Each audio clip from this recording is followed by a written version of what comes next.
마가복음 1장 40절에서 45절입니다. 제가 봉독하겠습니다. 한 나병 환자가 예수께 와서 꿇어 엎드려 간구하여 이르되 원하시면 저를 깨끗하게 하실 수 있나이다. 예수께서 불쌍히 여기사 손을 내밀어 그에게 대시며 이르시되 내가 원하노니 깨끗함을 받으라 하시니 곧 나병이 그 사람에게서 떠나가고 깨끗하여 진지라. 곧 보내시며 엄히 경고하사 이르시되 삼가 아무에게 아무 말도 하지 말고 가서 내 몸을 제사장에게 보이고 내가 깨끗하게 되었으니 모세가 명한 것을 드려 그들에게 입증하라 하셨더라.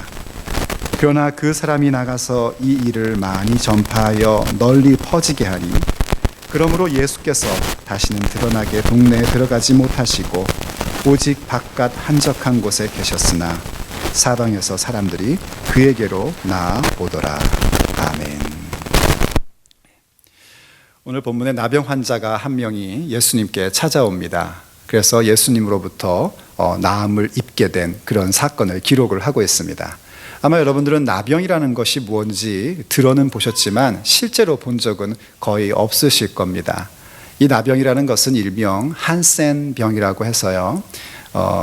어떤 그 균이 사람의 몸에서 침투하여 사람의 이 겉모습을 다 어그러지게끔 만듭니다. 옛날에는 그런 어떤 한센균 자체가 사람의 몸을 썩게 만들고 문제를 일으킨 거라고 생각을 했는데 어떤 책에 보니까 일각에서는 한센 병균이 그 간균이 몸 자체를 썩게 하는 것보다는 통증을 느끼지 못하게 만든다라고 주장하는 그런 의학들도 있다고 합니다. 그래서 통증을 못 느끼게 하니까 사람 몸에서 자극과 통증을 느낄 때에 발생해야 될 여러 가지의 면역과 저항에 대한 것들이 없어지니까는 이게 점점점 문제가 생기고 심지어는 썩기도 하고 떨어져 나가기도 하고 이렇게 해서 흉측한 모습을 갖게 되는 것이죠. 그래서 옛날에는요, 이 나병이라는 것을 굉장히 무섭게 생각을 했고 하늘의 병이다, 하늘의 형벌이다, 천형이다 라고 그렇게 여겼습니다. 그렇지만 아시다시피 지금은 치료가 가능한 질병이죠. 성경시대에 그렇지만 성경시대의 나병은 그야말로 하늘이 내린 벌처럼 보여질 수밖에 없었습니다. 특별히 이 성경에서 나병이라고 얘기하는 것은요, 지금 우리가 얘기하고 있는 한센씨 병만을 얘기하는 것은 아닙니다. 한센병, 곧 진짜 나병을 포함해서 뭐라 그럴까요? 전염성 있는 만성 피부질환 이런 것들도 다 포함하여 나병이다라고 얘기를 했어요. 그래서 이렇게 나병이라는 것이 판단이 되어지면 악성 피부질환, 전염성이 있는 것이다라고 판단이 되어지면 그 사람은 가족을 떠나야 됩니다. 그리고 마을을 떠나야지 돼요. 마을을 떠나서 살아야지 되고 그렇게 나병에 걸리면 부정한 사람이 돼버립니다. 부정하다는 건 뭐냐면 unclean, 깨끗하지 못하다, 더럽다 이런 얘기예요. 그래서 부정한 사람이 되어서 이 사람은 예배 가운데 하나님께 제사 드리는 것도 할 수가 없게 되는 겁니다. 그렇게 공동체 밖으로 쫓겨나가게 되고요. 또 심지어는 이렇게 그 마을 밖에서 이렇게 배회하며 뭘 먹어야 되니까 마을 주변에서 배회를 할 거 아닙니까? 배회를 하다가 병에 안 걸린 누군가가 이렇게 멀리서 오게 되면은요, 이 사람은 뭘 해야 되냐면 얼른 얼굴을 가리고 부정하다, 부정하다 하고 소리를 쳐야지 됩니다. 그러면은 저쪽에서 오던 사람이 저 사람은 뭔가 피부질환 혹은 나병 이런 것이 있어서 부정한 사람이구나 하여 조심을 하고 그 사람과 접촉이 되지 않도록 하는 것입니다. 만약에 모르고 접촉을 했다 그러면 병에 걸리지 않은 사람도 부정한 것으로 간주가 되어 일정 기간 동안 하나님 앞에 제사 드리는 것이 금지되어 있었습니다. 그래서 사람들은 어떻게 했었냐면요, 이 나병 환자로 규명된 사람이 공동체 가운데 아무 허락 없이 들어오거나 혹은 옆으로 지나가는데 부정하다, 부정하다 이거 안 하면 사람들이 몰려와서 돌로 던져가지고 큰 낭패를 보게끔 만드는 그런 일들도 비일비재했었고요. 그렇다고 해서 그것이 문제가 되지도 않던 시대였습니다. 바로 그런 시대 속에 지금 나병에 걸린 한 사람이 예수님을 찾아온 겁니다. 이것은 굉장히 대범한 행동이고요. 나병 환자의 입장에서는 목숨을 내놓은 행동인 것이죠. 왜 그런 행동을 했는가? 오늘 본문을 함께 읽었지만은요, 이 나병 환자에게는 어떤 확신이 있었냐면 예수님의 힐링의 사역이 자신의 나병을 고치실 수 있다는 확신을 갖고 있었습니다. 그렇기 때문에 자기가 어떤 수모를 겪는다 할지라도 혹은 어떤 낭패를 받는다 할지라도 예수님께 와야겠다는 생각을 한 겁니다. 그리고 예수님께 말한 겁니다. 주님이 원하신다면 나를 깨끗게 하실 수 있습니다. 그랬더니 예수님께서요, 그를 불쌍히 여기셨다고 오늘 우리가 읽은 성경이 얘기를 합니다. 그런데 어떤 사본에 보면은요, 예수님께서 화를 내셨다라는 그런 사본도 있어요. 근데 그때 화를 내신 것은 이 나병 환자가 공동체 가운데 들어와도 안 되고 부정한 자로서 이렇게 사람 많이 모인데 오면 안 되는데 왔기 때문에 화를 내신 것이 아닙니다. 왜냐하면 그 사본에도 그 뒤에 부분, 예수님이 손을 내밀어 그를 만지셨다 하는 부분이 같이 있기 때문에 그래요. 왜냐하면 만지는 것은 아까도 말씀드렸듯이 부정한 자가 되는 것이거든요. 그런데 예수님이 만지셨다는 것은 그에 대하여 정말 사랑하는 마음과 불쌍히 여기는 마음을 갖고 있으셨다는 것을 얘기해 주는 것이죠. 그럼 무엇 때문에 화냈다라는 그런 사본이 있는가? 화내신 건 뭐냐면 바로 그 질병에 대해 화를 내시는 겁니다. 이 왜곡되고 어그러진 모습에 대하여 주님께서 가슴 아파하며 분노하시는 것이죠. 그래서 예수님이 그에게 말씀하셨습니다. 내가 원하노니 깨끗함을 받으라 하니까 거기 우리 예수님의 힐링의 기적이 일어납니다. 이 사람이 깨끗해진 겁니다. 얼마나 기뻤겠습니까? 보고 싶은 가족도 볼 수 있고요, 그토록 드리고 싶었던 하나님 앞에 제사하는 그 예배도 드릴 수 있는 순간이 온 거 아니겠습니까? 너무 기뻐했습니다. 그랬더니 예수님이 굉장히 엄하게 그에게 말씀을 하십니다. 성경은 뭐라고까지 말하냐면은 그를 곧 보내시면서 엄히 경고하사라고 얘기를 합니다. 그때 경고한 내용이 뭐냐면 이런 내용이에요.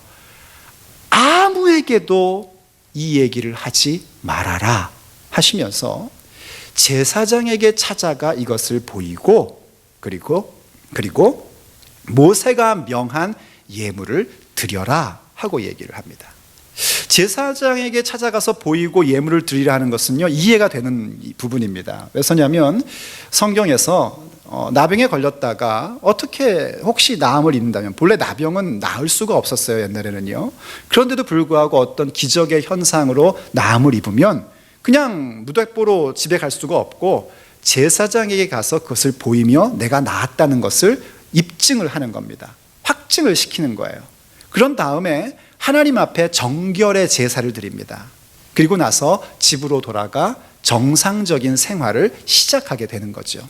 그러니까 그거는 당연히 우리가 이해할 수 있는 부분입니다. 그런데 한 가지 이해 안 되는 게 있죠. 아무에게도 말하지 말아라. 이른바 함구, 입을 다문다는 겁니다. 함구령을 내리신 부분은 좀 이해가 되지를 않습니다.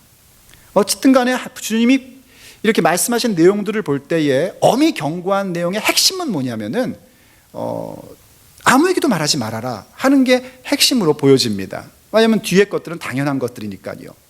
그런데 이 나병 환자, 힐링된 나병 환자가요, 너무 기뻐서인지는 모르겠지만은 가서 사람들에게 많이 전파를 한 겁니다. 많이 전파를 했으면 우리 현대교회 입장에서는 어떻게 생각하면 그거 좋은 거 아닙니까? 목사님 생각해 보세요. 우리 교회에서 만약에 어떤 사람이 암이라도 나았다, 그럼 막 전파해가면은 사람들이 어마어마하게 몰려올 거 아닙니까? 이건 좋은 거 아닙니까? 라고 생각을 할 겁니다. 그런데 성경은 뭐라고 얘기하냐면요, 예수님께서 이 일 때문에 마을로, 이건 도시를 얘기하는데요, 도시로 들어가지를 못하셨다고 얘기를 합니다. 도시로 들어가지 못하고 한적한 곳에 계셨고 사람들이 예수님을 찾아왔다고 그렇게 기록을 합니다. 그럼 또 우리는 생각합니다. 결과적으로는 좋은 거 아닙니까? 사람들이 예수님을 찾아왔으니까요 라고 얘기를 해요. 물론 병 고치는 힐링의 역사를 통하여 사람들이 예수님께 관심을 갖고 가까이 왔다, 찾아왔다 하는 것 자체는 참 좋은 일이죠. 하지만 이 말씀은 지금 혼자 다로 독립되어 있는 말씀이 아니라 문맥 가운데 있는 말씀입니다. 방금 바로 이 말씀 직전에 무슨 말씀이 있었냐면 예수님께서 당신의 인생 속에 무엇을 최우선순위로 삼는가 하는 말씀이 기록되어 있었습니다. 예수님의 시간 속에 가장 최우선순위로 삼았던 것은 기도하는 시간이었습니다. 그리고 예수님의 인생의 방향의 최우선은 뭐였냐면 하나님의 나라를 도시마다 다니면서 내가 전파해야겠다. 이게 나의 부르심이다. 곧 예수님의 인생의 방향의 우선순위는 하나님의 부르심에 있었단 말이죠.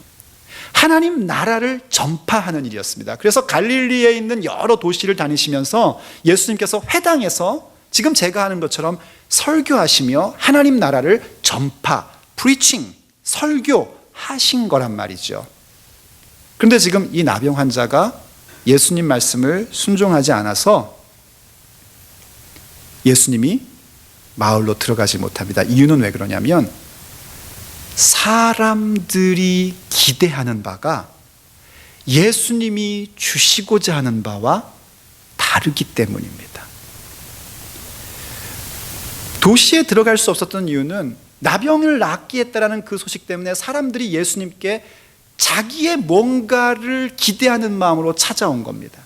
지금 예수님이 하실 일은 뭐냐면 하나님 나라의 복음을 전파하시는 게 예수님께서 하시고자 하는 일입니다. 그래서 들어가지를 못하시는 거예요. 사람들이 예수님을 찾아왔지만 찾아온 목적은 하나님 나라의 복음을 듣고 싶어서 찾아온 것이 아니라 자신들의 요구사항을 관철시키려고 예수님께 찾아온 것밖에 되지는 않은 겁니다.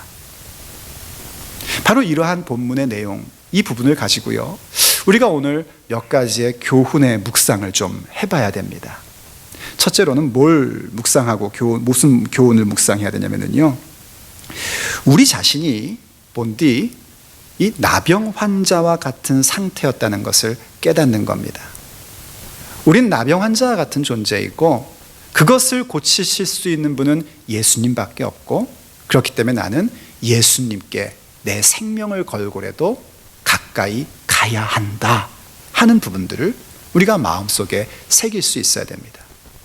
우리는 아무도 나병 걸린 사람이 없습니다. 악성 피부질환에 걸린 사람도 제가 아는 한에는 없어요. 하지만 우리는 어떤 의미에서 보면 영적인 나병 환자 같습니다.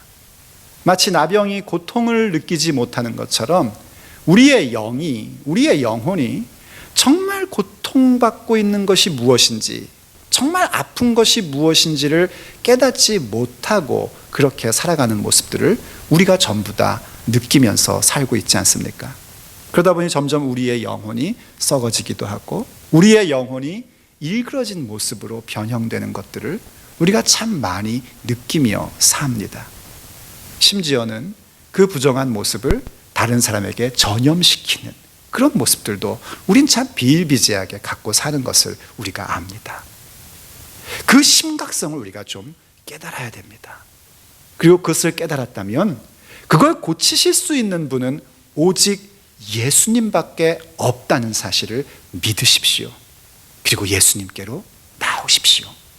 예수님만이 나를 고치실 수 있고, 예수님만이 나의 인생을 깨끗하게 하실 수 있고, 예수님만이 나의 영혼을 깨끗게 하실 수 있는 분이라는 사실에 대하여 믿음을 가지시기를 축복합니다. 그리고 예수님을 붙잡으십시오. 그렇습니다, 여러분.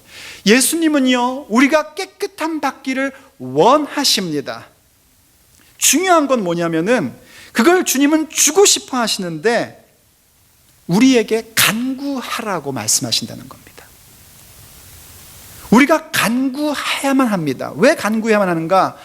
간구할 때에 비로소 우리는 예수님을 기억하게 되고 예수님에게 더욱더 가까이 갈 수 있기 때문입니다. 병 낫게 해주시는 것, 우리의 죽어가는 영혼을 살리시는 것, 그것은 주께서 충분히 하실 수 있는 일이십니다. 하지만 우리가 주님께 간구하지 않은 상태에서 나음을 입거나 회복을 경험하면은요, 그냥 시간이 되어서 낫다고 생각하는 게 우리들입니다. 우리가 그 문제를 가지고 나의 영혼의 문제, 나의 육체의 문제, 내 인생의 문제, 주님만이 힐러시다, 주님만이 고치실 수 있다는 믿음을 가지고 가까이 나아가고 간구할 때에 우린 문제 해결 차원이 아니라 예수 그리스도와 함께하는 인생으로의 삶이 시작되는 겁니다. 그래서 주님은 우리에게 간구하라고 하시는 겁니다. 무엇하려고 간구하라고 하시는가? 주시고 싶으셔서입니다. 우리를 깨끗게 해주고 싶으셔서, 우리에게 가장 좋은 것을 주시고 싶으셔서 우리에게 간구하라고 말씀하십니다. 그러므로 우리는 오늘 결심해야 됩니다. 하나님, 내 영혼의 이 나병 같은 것, 내 인생의 나병 같은 이 모든 일들 고치실 수 있는 분은 예수님 뿐이시고요. 그래서 저는 예수님께 나아갈 것입니다. 우리의 고백이 되길 바랍니다. 또 두 번째로 교훈으로 삼고 묵상할 건 뭐냐면요, 이제 그렇게 치유되었다면 우리는 회복의 삶을 살아가야 한다는 것입니다. 예수님께서 함구령을 내리셨죠. 말하지 말아라 아무에게도. 그러시면서도 말씀하신 건 뭐냐면 제사장에게 가서 입증하라고 했습니다. 이때 그 입증한다라는 단어는요, 어떤 의미냐면은 증언하다 혹은 간증하다, 이런 말로도 번역할 수 있는 단어입니다. 제사장에게 가서 입증하고 증언하라는 겁니다. 뭘요? 나병이 나았다는 것, 기적이 일어났다는 것을 증언하라는 겁니다. 그리고 뭐 하는가? 너에게 끊어졌던 그 예배를 다시 회복하는 시간을 가지려는 것이죠. 그리고 집으로 돌아가서 삶을 살려는 겁니다. 예수님이 이 일을 하라고 하십니다. 왜 이 일을 하라고 하시냐면 나병이 낫는다는 것은 그렇게 흔한 일이 아니거든요. 성경의 그 구약의 역사 속에서요, 예수님 오시기 전의 역사 속에서 나병이 나았던 사건은요, 딱 두 번밖에 없습니다. 그 두 번이 언제였냐면 모세의 때와 엘리야와 엘리사의 때입니다. 성경의 히스토리 가운데 모세와 엘리야, 엘리사 시대는 어떤 특징이 있냐면 누가 봐도 이거는 기적이다, 이거는 놀라운 사건이다 하는 일들이 집중적으로 일어난 시대가 모세의 시대와 엘리야와 엘리사 시대입니다. 그 중간에는 사람들이 그냥 불신의 눈으로 보면 그건 기적이 아니고 일어날 만한 일들이야 라는 정도의 표적밖에 없었습니다.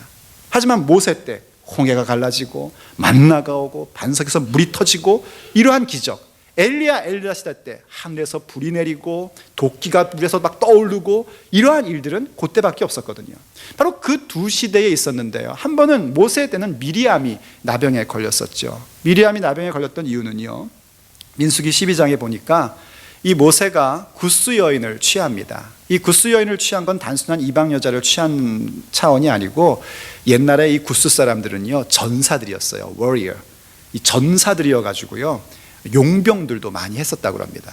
그러니까 모세가 이 구스 여인과 결혼을 하면서 어떤 모습으로 비춰지냐면 마치 자기의 어떤 세력을 확장시키고 강하게 하는 그런 모습으로 비춰진 겁니다.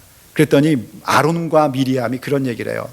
아론도 대제사이고 미리암 자기도 선지자인데 모세 왜 너만 그렇게 마치 대단한 리더인 것처럼 하냐 하면서 구스 여인 취한 거를 비방을 했습니다. 아마 그때의 비방의 그 출발점은 미리암이었던 모양이에요. 그래서 미리암이 나병에 걸립니다. 그랬더니 모세가 또 이 모습을 보고 하나님 앞에 기도하고 그래서 나음을 입고 일주일 동안 격리되었다가 다시 돌아와 회복되어 이제 또 믿음의 공동체를 섬기는 그런 모습을 우리에게 보여줍니다. 그리고 또 하나는요, 엘리야, 엘리사 시대 때에 엘리사를 통하여 일어났던 나병의 나음이 있었죠. 나아만 장군이라고 있었습니다. 이 사람은 그 당시에 강대국이었던 아람이라는 나라의 군대 장관이었어요. 근데 이 사람이 또 나병에 걸린 겁니다. 아마 지독한 피부병이었을 것으로 생각이 되어지는데 어찌됐든 간에 엘리사에게 능력이 있다는 소문을 듣고 그가 엘리사를 찾아왔습니다. 주변 강대국의 군대 장관이니 얼마나 막강한 세력을 가진 사람이에요. 그래서 찾아왔는데 엘리사가 나와보지도 않고요, 요단강에 가서 7번 목욕하시오 하는 메시지만 보낸 거예요. 그랬더니 나아만이 화가 났습니다.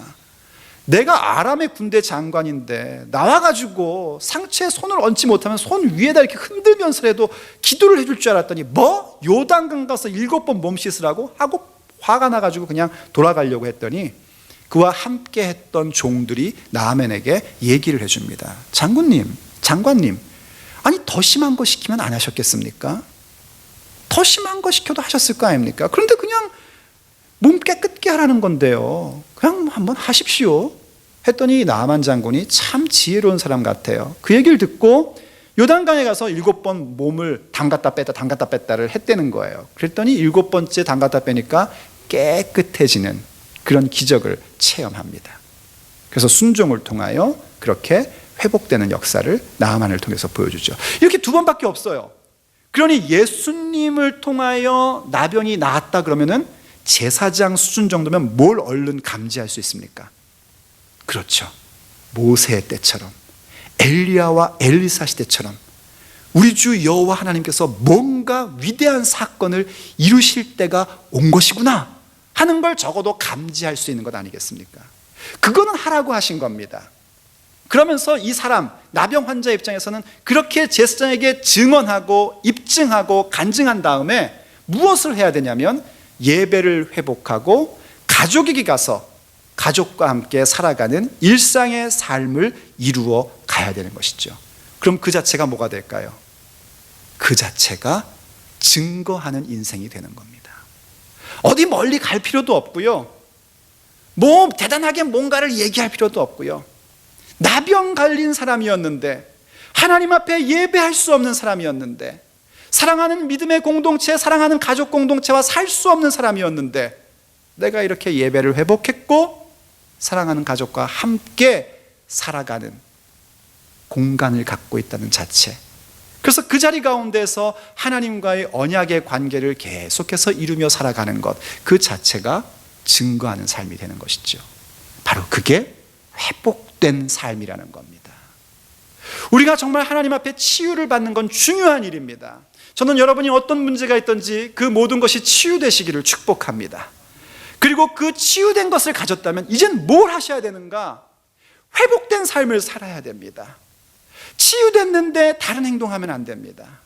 문제 분명히 기도하면서 해결했는데 해결된 것 같고 엉뚱한 짓들을 하면 안 됩니다. 저는 그런 것들을 많이 받고 많이 들었습니다. 기도해서 나았는데 나은 다음에 하나님을 거역하고, 기도해서 문제 해결했는데 문제 해결된 거 가지고 하나님과 상관없는 삶을 살아간다면 치유는 아무 의미가 없는 겁니다. 치유되었다면 우리는 마땅히 회복의 삶으로 들어가야 합니다.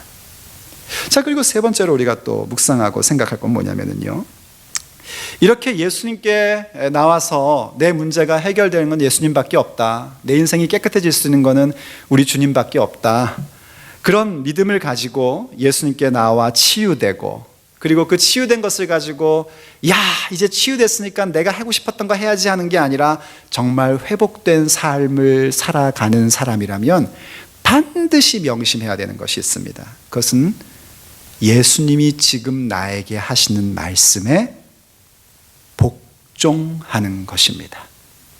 그게 우리에게 반드시 필요합니다. 예수님은요, 예수님께서 치유하신 어떤 그 부분을 전하라 하고 말씀하실 때도 있고요, 아무에게도 말하지 말아라 하고 함부령을 내릴 때도 있습니다. 전하라 하는 걸 전파령이라고 하겠습니다. 그냥 제가 단어를 만들게요. 전파령을 주실 때도 있고 함구령을 내리실 때도 있단 말입니다. 마가복음 5장에 보면은요, 거라사라는 지역에 예수님이 가셔가지고요, 귀신 들린 자를 치유하시는 사건이 나옵니다. 이때 그 귀신 들린 그 귀신은 군대라는 귀신이었대요. 한둘이 아니었다는 얘기입니다. 그래서 마을 사람들이 건들지를 못했었어요.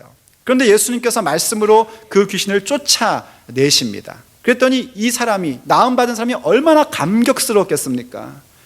얼마나 피폐하고 얼마나 왜곡된 인생이었는데 예수님께서 찾아오셔서 자기를 고치셨고 자기 속에 있던 더러운 것들을 다 내어 쫓아주셨으니 얼마나 감격과 감동이 되겠어요. 그래서 예수님께 얘기했습니다. 저는 예수님과 함께 하겠습니다. 예수님 따라가겠습니다. 그랬더니 예수님께서요, 노 하십니다. 따라오지 말라 그러셔요.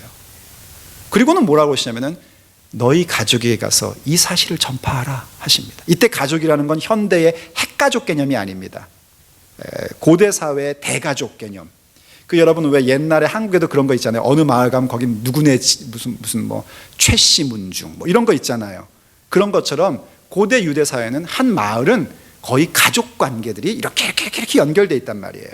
그래서 이 군대 귀신 들렸던 사람이요, 데가볼리 자기 마을에 가서 예수님이 나를 낫게 하셨다는 걸 전파합니다.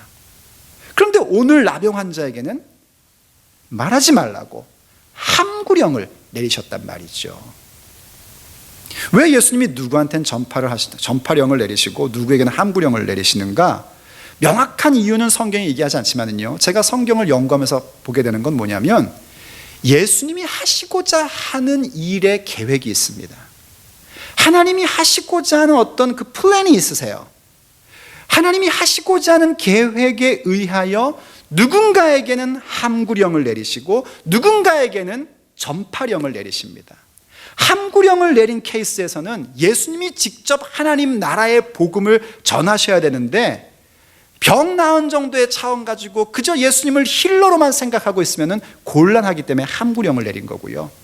이 거라사의 그 광인에게 있어서는 예수님께서 그때 그 귀신을 쫓아낼 때 이 군대 귀신이 뭐라고 했냐면 우리를 이 마을에서 쫓아내지 마세요 그랬어요. 그랬더니 그럼 어떻게 할까 했더니만 저 돼지떼에 우리가 들어가게 해주세요 그랬답니다. 유대인들은 돼지를 안 먹어요. 그럼 이 돼지는 누구를 위한 거냐면은 아마 그곳에 주둔하고 있던 로마 군대의 식량이었을 것으로 우리가 그렇게 생각을 합니다. 그런데 이 돼지떼가 호숫가로 쫙 뛰어들어가더니 다 죽었어요. 얼마나 심각한 손해입니까? 심각한 손해가 나니까 사람들이 예수님께 와서 말합니다. 제발 우리 마을을 떠나세요. 나가시오 그랬어요. 그랬더니 또 우리 주님은 그냥 나가라니까 또 나갑니다. 빠이 하고 떠나세요. 그러면서 그 거라사 광인에게 얘기하는 겁니다. 너는 가서 네게 일어난 일을 너의 마을에게, 너의 그 대가족에게 전파해라. 바로 이렇게 예수님의 사역 가운데에 함구령 혹은 전파령을 내리시는 겁니다. 그렇습니다, 여러분. 하나님은 우리에게 여러 가지의 방법으로 말씀을 하십니다. 그럼 뭐가 더 좋은 걸까요? 사람의 성품과 기분에 따라서 이게 더 좋을 수도 있고 저게 더 좋을 수도 있습니다. 그렇지만 중요한 건 이게 더 좋냐 저게 더 좋냐가 아닙니다. 내게 무엇을 말씀하셨든지 복종하는 것이 중요합니다. 주께서 나에게 명령하신 것들은 어떤 것도 옳고 그른 게 없습니다. 그러나 내가 복종하느냐 복종하지 않느냐는 분명한 옳고 그름이 구별됩니다. 지금 하라 하시면 하는 거고 지금 있어라 하면 있는 것이 바로 복종입니다. 힐링된 나병 환자가 얼마나 기분이 좋아서요, 예수님의 함구령을 지키지 않았지 않습니까? 너무 기분이 좋아서 함구령을 지키지 않았어요. 그래서 나온 결과가 뭐였냐면 예수님의 사역에, 하나님의 일하심에 방해가 돼버리고 만 겁니다. 그래서 우리가 주님 앞에 힐링되고 회복의 삶을 살아가고 있다면 무엇을 잘해야 되는가? 주께서 지금 나에게 말씀하시는 것을 듣고 복종해야 됩니다.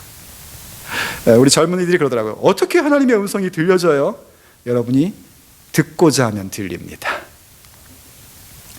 안 들으려고 그러니까 안 들리는 거예요. 듣기 싫으니까 안 들리는 거고, 주의 음성을 듣기 위하여 여러분이 시간을 안 내놓으니까 안 들리는 겁니다. 하루에 1시간만 기도해 보세요. 제가 개런티 해드릴게요. 하루에 1시간 성경 읽고 1시간 기도해 보세요. 들립니다. 주께서 나에게 뭐라고 말씀하시는지 들립니다. 왜냐하면 하나님은 살아계시고 말씀하시는 분이시기 때문입니다. 그것도 안 하고, 목사님 제가 기도해봤더니 말씀 안 하시는데요. 어떻게 기도했는데? 30초요. 이래가지고는 안 됩니다. 얼마나 기도했는데? 막 정말 제가 온 힘을 다하고 온 정성을 다하고 뭐 엄마 아빠 뭐 친구들 다 하고 기도했더니 10분 딱 지났던데요. 그래가지고는 안 됩니다. 여러분이 주의 음성을 듣고자 집중해서 성경을 근거로 하여 하나님 앞에 기도하고 듣기도 하고 말씀을 묵상하기도 하면은요, 주님은 지금 내가 무엇을 해야 될지 가르쳐 주십니다. 그래서 정말 주님께서 내게 말씀하신 게 뭔가를 잘 듣고 따라야 됩니다. 왜냐하면 하나님은요, 우리한테 이런 마음이 들 때 있죠. 하나님은 어떨 땐 너무 얄고 주셔요. 좀 이렇게 마스터 플랜을 쫙 보여주셔가지고 2015년에는 이런 거가 너한테 이랬을 것이고 2016년에는 저런 게 있을 것이고 5년 후에는 이런 것들이 너에게 준비되어 있고 10년엔 이렇게 준비되어 있단다 하고 보여주시면 좋겠죠. 하나님은 그렇게 안 해주십니다. 최종적인 결론, 우리가 영원한 천국 백성 된다는 그 결론만 땅 보여주신 다음에는 항상 지금 할 것만 가르쳐 주십니다. 그러니까 왜 자꾸 우리가 힘드냐면요, 내일 것, 한 달 뒤 것, 1년 뒤 거를 알고 싶어 하니까 힘든 겁니다. 지금 내가 뭘 복종해야 될지 알고자 하면 주님은 정말 말씀을 확실하게 해주십니다. 모세를 보세요. 가나안에 들어가야 된다 하는 것만 가르쳐 주셨죠. 그 광야의 길을 가면서 홍해를 어떻게 갈라주실지, 먹을 게 없을 때 무엇을 내려주실지, 마실 물이 없을 때 어떻게 물을 주실지, 고기 먹고 싶다 그럴 때 무슨 방법으로 고기를 주실지 한마디도 가르쳐 주지 않으셨습니다. 앞에 홍해가 딱 가로막혀서 다 죽었구나 했더니 그제서야 말씀해 주십니다. 지팡이 내밀어 밤새 동풍이 불어 갈라지게 하십니다. 홍해에서 가지고 난 음식 다 떨어졌더니 먹을 것이 없다, 죽겠다 그랬더니 그제서야 주님이 말씀하십니다. 걱정 마, 내일 아침에 먹을 게 나올 거야. 만나를 주십니다. 물이 없는 현장에 가니까 그제서야 주님께서 말씀하십니다. 얘야, 반석을 쳐라. 두 번째는 반석을 향하여 명하라. 그렇게 주님께서는 그 순간순간 말씀해 주십니다. 심지어는요, 똑같은 상황이라도 다르게 말씀하실 때가 있어요. 다윗이 블레셋과 전쟁을 벌일 때였습니다. 하나님, 블레셋을 제 손에 붙이시겠습니까? 그래, 붙이겠다, 가서 싸워라 해서 정면으로 싸웠습니다. 그래서 다윗이 대승을 거뒀어요. 근데 그 다음 또 전쟁 때에 이 블레셋이 또 쳐들어오는 겁니다. 그래서 하나님께 또 묻습니다. 다윗이 잘하는 건 그거예요. 지난번에 블레셋이 왔었으니까 이번에도 이기겠지 하고 나가는 게 아니라 또 하나님께 여쭙습니다. 주님, 블레셋을 제 손에 붙이겠습니까? 어떻게 할까요? 그랬더니 이번에는 하나님께서요, 똑같은 대적이고 똑같은 상황인데 전혀 다른 방법을 얘기하십니다. 뽕나무 숲에 숨어라. 그리고 기습을 해라. 언제요? 뽕나무에 걷는 소리가 들리면 그때 나가. 그래서 다윗이요, 이번엔 정면 승부가 아니라 뽕나무 숲에 몸을 숙이고 숨기고 있다가 뽕나무에 뭔가 걸어가는 소리가 들릴 때 그때 나가서 싸워서 이깁니다. 똑같은 사건에도 하나님은 그때 말씀하시는 게 달라요. 왜 그러시는가? 하나님은 우리 자신이 우리의 인생의 미래에 있는 어떤 마스터 플랜 같은, 좀 나쁜 말로 하면 점쳐놓은 것, 그것을 의지하고 따라가기보다 하나님과 함께 살아가는 삶, 하나님과 더욱더 깊은 관계 속으로 들어오는 것, 그것을 더 원하시고 기뻐하시기 때문입니다. 왜냐하면 그것이 천국이거든요. 그것이 주께서 우리에게 주시고 싶어 하신 가장 중요한, 가장 깨끗한, 가장 값진 것이거든요. 그러므로 사랑하는 여러분, 정말 우리의 인생 속에 치유돼야 할 부분이 있다는 사실을 함께 깨닫기를 바랍니다. 그리고 주께로 나오십시오. 주님이 원하시면 깨끗게 하실 수 있습니다. 네, 주님은 원하십니다. 여러분의 인생을 복되게 하고 여러분의 삶을 온전케 하기를 원하고 계십니다. 깨끗함을 받으라 하고 명하십니다. 그리고 치유되었으면 회복의 삶으로 들어오십시오. 회복의 삶을 살고 있다면 이제 정말 주님께서 나에게 지금 말씀하시는 그 부분, 늘 주의 말씀을 듣고자 하시고요, 지금 내게 주시는 그 말씀에 내 계산에서는 손해를 보는 것 같고 내 스타일과는 맞지 않고 내 기분과는 좀 다르게 보여도요, 복종하십시오. 그러면 우리는 다시 또 알게 될 겁니다. 주께서 우리에게 주신 더 나은 곳, 그 본향이 무엇인지 확실하게 보일 것이고요. 거기에 잇된 우리의 인생이 얼마나 값지고 복된 인생인지를 함께 보게 될 것입니다. 기도하시겠습니다. 사랑하는 하나님, 오늘 저희들에게 말씀해 주셔서 감사드립니다. 주님께서 지금까지 우리에게 주셨던 그 귀한 말씀들을 기억하며 정말 하나님의 그 치유의 역사가 우리의 인생 가운데 있기를 간절히 원합니다. 회복의 삶이 우리에게 주어지기를 원합니다. 그리고 주께서 말씀하시는 것을 듣는 자가 되기를 원하고 주께서 말씀하신 것을 복종하는 자가 되기를 원합니다. 주여 바라옵건대 아버지의 그 소원, 예수님의 그 원하시는 바 우리가 듣게 하시고 우리 가운데 이루어지게 하여 주시옵소서. 우리 주 예수 그리스도의 이름으로 간절히 기도 올립니다. 아멘.